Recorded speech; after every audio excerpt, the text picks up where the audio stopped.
بسم اللہ الرحمن الرحیم الصلاۃ والسلام علیک یا رسول اللہ وعلی آلک و اصحابک یا نور اللہ۔ سامعین ذی وقار، بر صغیر پاک و ہند پر انگریزوں نے مغلیہ سلطنت کے بعد قبضہ کر لیا تھا،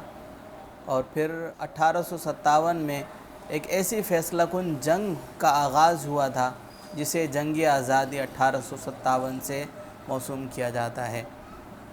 بدقسمتی سے کچھ لوگوں نے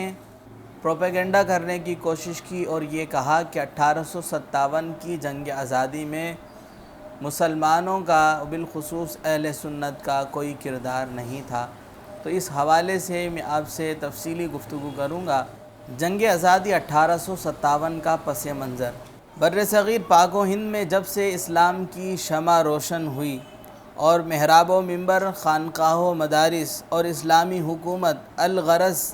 جہاں سے بھی دین متین کی خدمت و تبلیغ ہوئی، اس کا صحرا اہل سنت کے سر رہا، حتیٰ کہ بر صغیر پاک و ہند میں انگریز کے منحوس قدم پہنچے، جہاں تقریباً 1000 سال تک مسلمانوں نے فاتح کی حیثیت سے حکمرانی کی تھی۔ اولاً اس سرزمین پر انگریز تاجر بن کے آیا، پھر رفتہ رفتہ اپنی سازشوں سے اقتدار پر قابض ہو گیا، اور پھر مسلمان بادشاہوں کے اختیارات سلب کر لیے اور مساجد منہدم کرنا شروع کر دیں، اور یوں مسلمانوں کی تحقیر و تذلیل کا سلسلہ جاری رہا، اور یوں مسلمان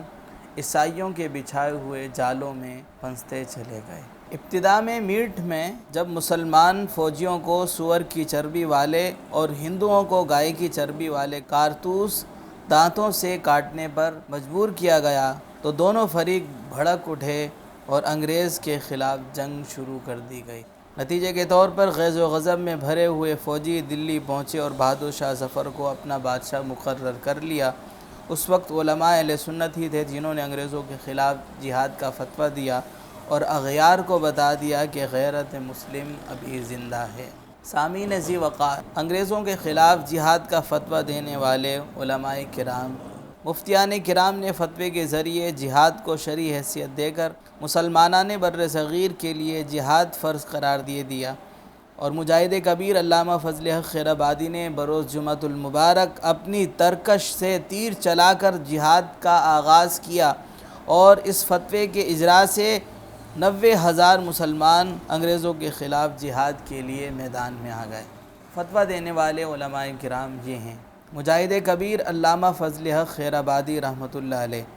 مفتی اعظم ہند مفتی صدر الدین آزردہ رحمۃ اللہ علیہ، مولانا شاہ احمد سعید محدث دہلوی رحمۃ اللہ علیہ، مولانا عبد القادر شاہ رحمۃ اللہ علیہ، مولانا قاضی فیض اللہ دہلوی رحمۃ اللہ علیہ، مولانا قاضی فیض اللہ دہلوی رحمۃ اللہ علیہ، مولانا فیض احمد بدایونی رحمۃ اللہ علیہ، ڈاکٹر مولوی وزیر احمد خان رحمۃ اللہ علیہ، مولانا کفایت علی کافی رحمۃ اللہ علیہ، مولانا سید مبارک شاہ رحمۃ اللہ علیہ، مولانا منشی رسول بخش کاکوروی رحمۃ اللہ علیہ۔ اس کے علاوہ بھی علماء و مشائخ تھے جنہوں نے جہاد کا فتویٰ دیا، اور یوں انگریزوں کے خلاف جہاد کا آغاز ہوا، اور جہاد کرتے کرتے بالآخر 1947 میں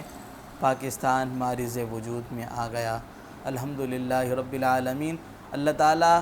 1857 کی جنگ آزادی میں اور قیام پاکستان کے وقت جو افراد شہید ہوئے، ان تمام شہداء کی مغفرت فرمائے، ان کے درجات بلند فرمائے، اور ان کے صدقے ہمیں بھی یہ کارنامہ انجام دینے کی توفیق عطا فرمائے۔ وآخر دعوانا ان الحمدللہ رب العالمین۔